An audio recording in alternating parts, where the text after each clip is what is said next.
점치는 집에 가보신 적 있습니까? 예수를 믿는 사람들 중에 적지 않은 사람들이 아마 점집에 가서 점을 치는 모양이에요. 때때로 신문 광고를 보면 이 점집 광고란에 예수 믿는 사람들 우대라는 고딕체 글자를 볼 때가 있곤 하거든요. 저도 점을 쳐본 적이 있습니다.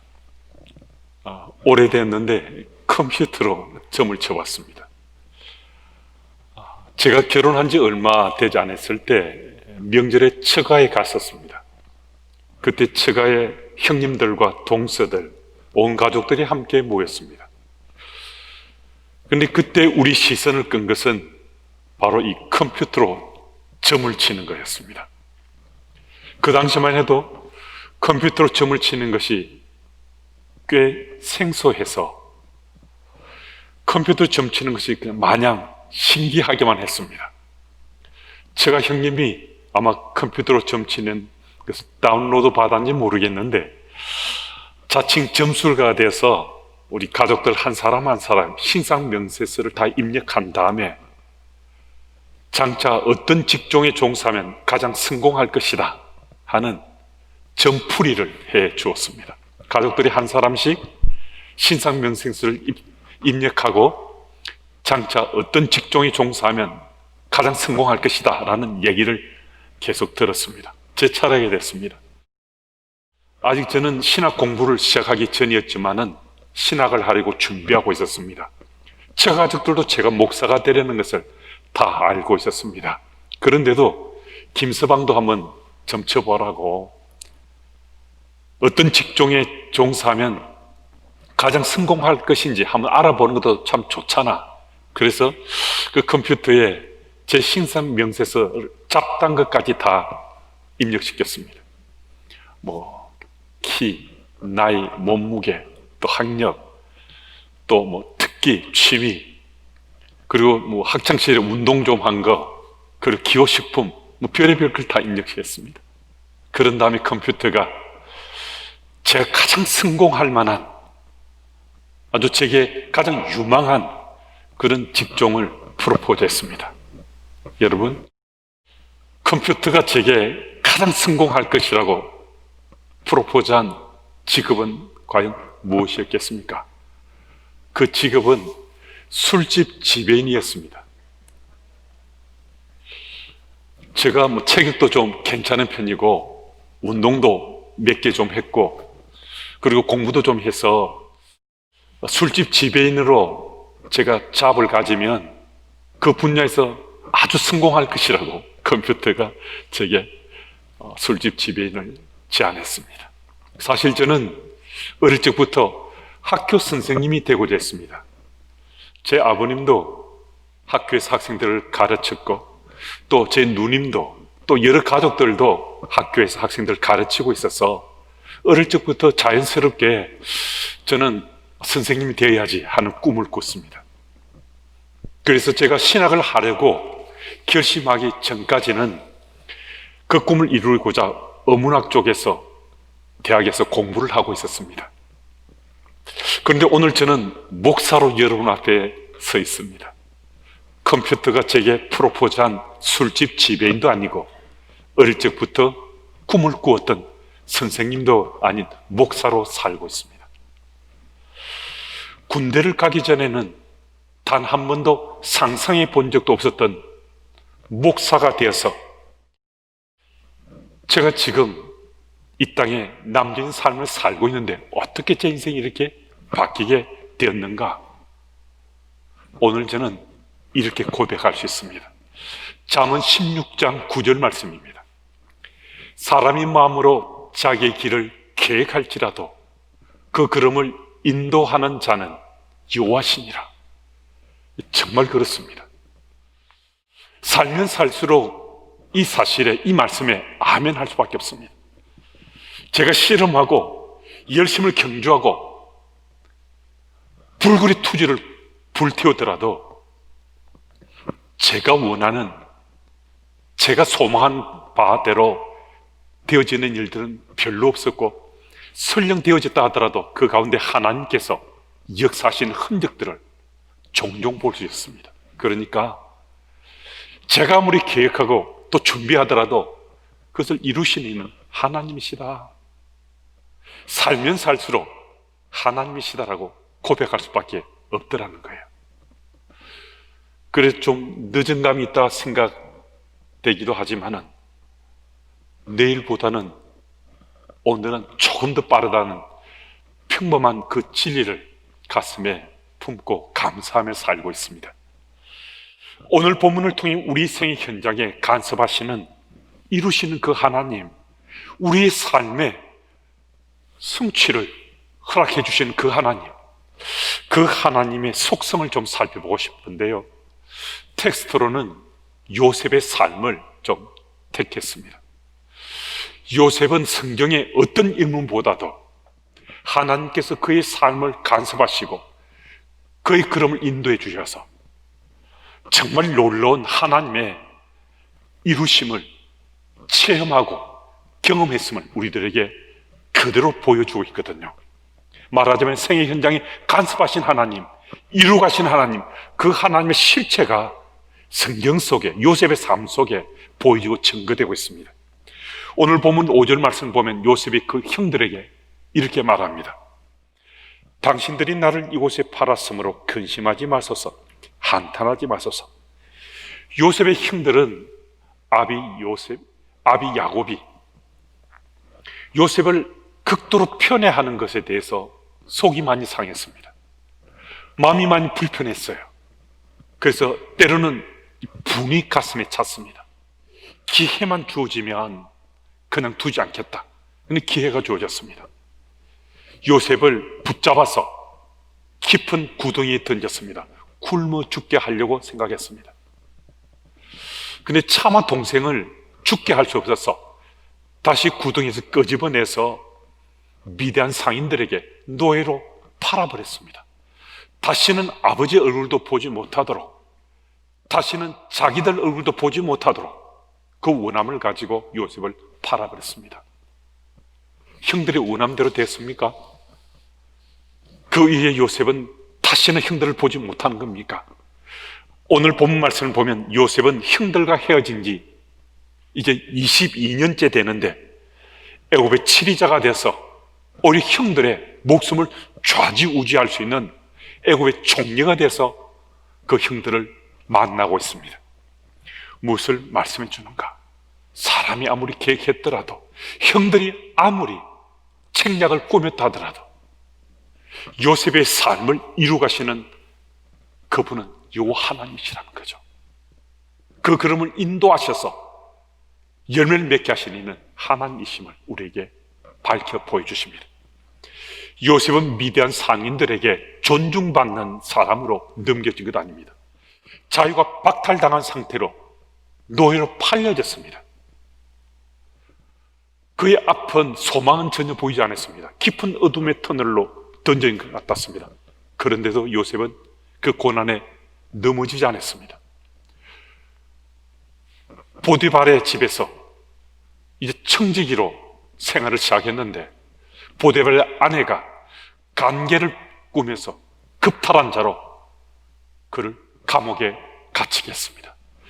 죽음 직전까지 갔습니다. 그런데 그 감옥에서 간수장의 총애를 받으면서 감옥의 재반 업무를 감당하는 복을 받았습니다. 그런데 시편 105편 18절 말씀은 바로 그 현장 속의 요셉의 모습을 착고가 발에 차이고 온몸에 쇠사슬을 감고 있더라라고 기록하고 있습니다. 간수장의 총애를 받고 재반 업무를 감당하고 있었지만은 그는 중죄수여서 착고가 발에 차이고 온몸에 쇠사슬이 감긴 채 감옥 생활을 했다는 겁니다. 얼마나 고통이 심했겠습니까? 그런 중에 술 맡은 관원장의 꿈을 해몽해 주면서 관직에 다시 봉직하게 되면 내가 죄 없는 것을 밝혀주셔서 저를 석방해 주십시오라고 간청했습니다. 요셉이 그 꿈을 해몽해 준 것처럼 그 관원장이 복직했습니다. 그런데 요셉을 잊어버렸어요. 2년 이상 세월이 흘렀습니다. 외면당한 채 요셉이 2년을 더 보냈습니다. 요셉의 삶의 스토리를 추적해 가면 절망입니다. 좌절입니다. 고통밖에 없습니다. 고난의 연속입니다. 그런데요, 참 놀랍게도 어떤 상황이 주어지는데도 요셉은 그 주어진 상황에 순종했습니다. 하나님을 원망하거나 상황을 저주하지 않았습니다. 주어진 상황 속에 순종하며 하나님 뜻을 분별했기에 하나님께서 주어진 상황 속에 믿음으로 반응하는 그 요셉을 애굽의 총리로 세워주신 거였습니다. 여러분, 이게 어떻게 가능했겠습니까? 여러분, 이것이 어떻게 일어났겠습니까? 하나님께서 요셉의 삶을 노예로 인정하지 않으신 거예요. 하나님께서 요셉의 삶은 노예가 아니라 다른 삶이 있다는 것을 하나님께서 그의 인생길에 간섭하신 거였습니다. 여기서 우리는 아주 중요한 것 한 가지를 기억해야 합니다. 요셉의 노예의 신분에서, 중재수의 신분에서 애굽의 총리가 된 것은 어느 날 갑작스럽게 그가 총리 자리에 오르게 됐는가? 그거 아니라는 거죠. 이 질문에 대한 답을 아주 분명히 해야 됩니다. 노예로 팔렸던 그가, 중재수로 감옥에 갇혔던 그가 애굽의 총리가 되었다면 무엇인가 있었지 않겠습니까? 아니, 노예가, 중재수가 애굽을 통치하는 총리가 되었다면 정말 특별히 요셉이 남다른 것이 있었지 않겠습니까? 그것은 다름 아니라 주어진 상황 속에 순종하며 믿음으로 반응했다는 것, 그것은 특별한 요셉의 은사였습니다. 요셉은 깊은 구덩이에 빠졌을 때도, 미디안 상인들에게 노예로 팔렸을 때도, 보디발의 아내의 관계로 깊은 감옥에 던졌을 때도, 술 맡은 관원장의 외면으로 2년간 더 감옥에 갇혀 있을 때도, 어떤 상황 속에서도 그는 주어진 상황 속에 순종함으로 믿음에 반응했습니다. 자신의 믿음의 삶으로 반응했습니다. 여러분, 이것은 참 우리에게 아주 분명한 메시지를 던져주십니다. 우리 인생의 미래는 우리가 주어진 상황 속에 순종하는 믿음의 반응으로 하나님께서 이루어 가신다는 겁니다. 바로 이 구절이 오늘 말씀의 핵심 메시지거든요. 이 구절을 한번 같이 읽어보겠습니다. 같이 읽습니다. 우리 인생의 미래는 주어진 상황에 순종하는 믿음의 반응으로 하나님께서 이루어 가시는 것입니다. 정말 그렇습니다. 우리 인생의 내일의 삶은요, 내게 주어진 상황이 있는데 이 상황에 대해서 내가 믿음의 삶으로 반응하는 거예요. 그러면 하나님께서 우리 이 삶을 이루어 가신다라고 약속하시는 거거든요. 본 의계인의 저자인 찰스 콜슨에 대해서 들어보신 분 있습니까? 미국 대통령인 닉슨의 특별 법률 고문이기도 했습니다. 찰스 콜슨은 브라운 대학에서 장학생으로 공부했고, 그리고 미 해군 장교로 봉직했고, 또 변호사로 그 이름을 떨치다가 닉슨 대통령이 스카웃되어서 특별 법률 고문으로 아주 그 이름을 떨쳤습니다. 파워풀한 권세와 권위를 가졌습니다. 누구보다도 앞장서서 많은 사람들에게 자신의 뛰어남을, 잘남을 세상 속에 드러냈습니다. 그러다가 워터게이트 독청 사건의 주범으로 몰려서 감옥에 가게 됐는데 억울했어요. 자신이 주범이 아니었어요. 아무리 소리쳐도 세상은 외면해버렸습니다. 자신의 얘기를 들어주지 않았습니다. 깊은 신음 속에 빠져 고통 속에 있었는데 친구가 면회 와서 예수 복음을 전했습니다. 예수님께 그때 찰스 콜슨이 물었습니다. 저도 거듭날 수 있을까요? 그 물음 위에 그는 거듭났습니다. 찰스 콜슨의 삶이 정말 대전환이 일어났습니다. 세상의 부와 귀를 추구하고 모든 영화를 누리던 인생, 자신의 인생 설계에는 세상의 모든 걸 다 취하고 자기 이름을 더 높이는 것이 자신의 인생 설계도의 맨 앞자리에 있었습니다. 그런 그가 모든 걸 다 내려놓았습니다. 오직 복음의 전도자로 살고자 결심했습니다. 그는 석방된 후에 정말 자신의 삶을 온전히 바쳐서 복음 전도자로 살았습니다. 가난하고 소외되고 병들고 외로운 사람들, 또 수많은 잘났다 하는 사람들, 그 사람들에게 예수 복음을 강하고 담대하게 전했습니다. 남은 평생을 복음 전도자로 살다가 지난 2012년에 천국으로 입성했습니다. 여러분, 어떻게 이런 놀라운 한 인간의 삶에 대전환이 일어났는가? 이건 다른 것 아닙니다. 자신에게 주어진 이 상황이 고통스럽지만은 예수를 인격적으로 만난 다음에 그 주어진 상황에 믿음의 삶으로 반응한 거예요. 믿음의 삶으로 반응하니까 그 인생의 그 남은 후반전을 하나님께서 아름다운 삶으로 열매 맺으며 이루어 가시더라는 겁니다. 오늘 우리들도 하나님께서 우리 앞에 어떤 상황을 연출하시든 간에 주어진 그 상황에 내 믿음의 삶으로 반응하면 하나님께 놀랍게도 우리가 소망하는 것, 우리가 정말 꿈꾸는 것, 그것을 이루시는 하나님을 우리 존재 체험할 수 있습니다. 그 현장에 함께 설 수 있는 여러분과 제가 다 되기를 축복합니다.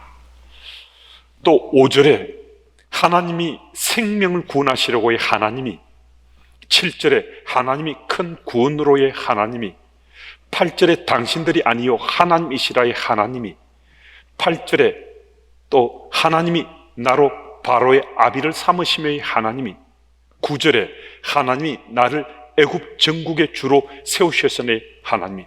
무엇을 말씀합니까? 요셉이 지금 나의 나된 것, 애굽의 총리가 된 것은 주께서 나와 동행해 주셔서 내가 오늘 나의 나 되었습니다. 이 고백하고 있습니다. 애굽에서 총리 대신으로 지금 자신의 모습은 자신과 동행해 주시던 요 하나님이 계시기 때문에 지금 내 모습이 나의 나 되었습니다. 이 고백하고 있습니다. 성경 속에 등장하는 믿음의 선진들의 삶을 추적해 보면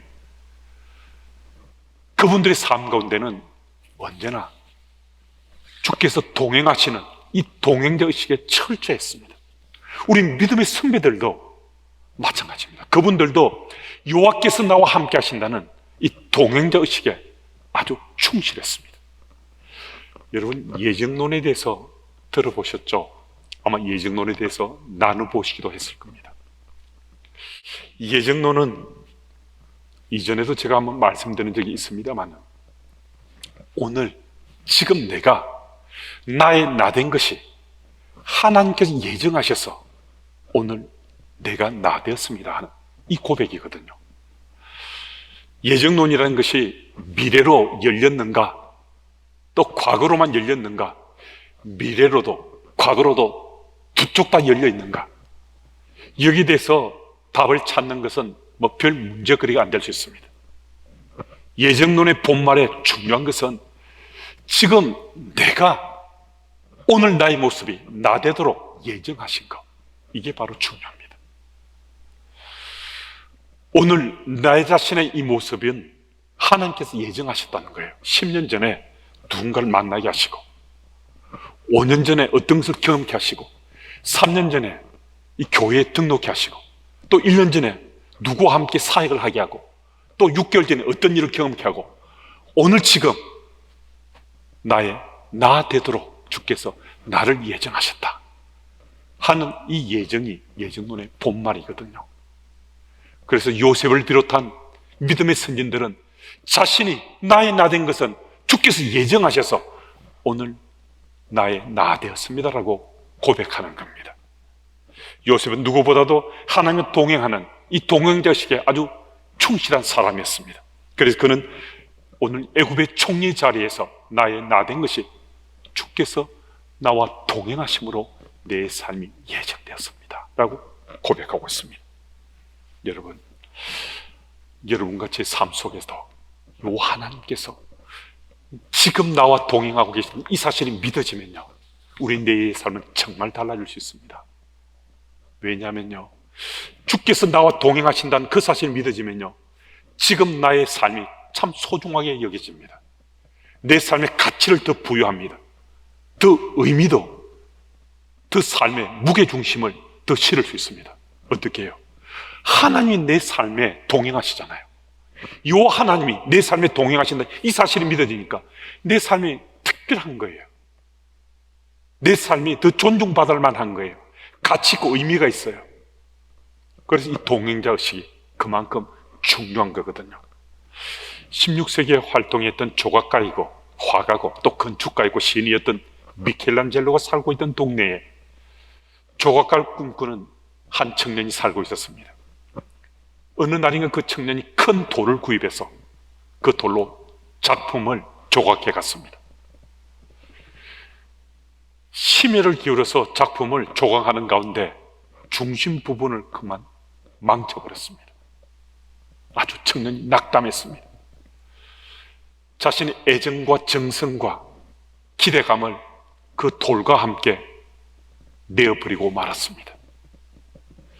그런데 우연히 이 얘기를 미켈란젤로가 듣고 버려진 그 돌을 구해왔습니다.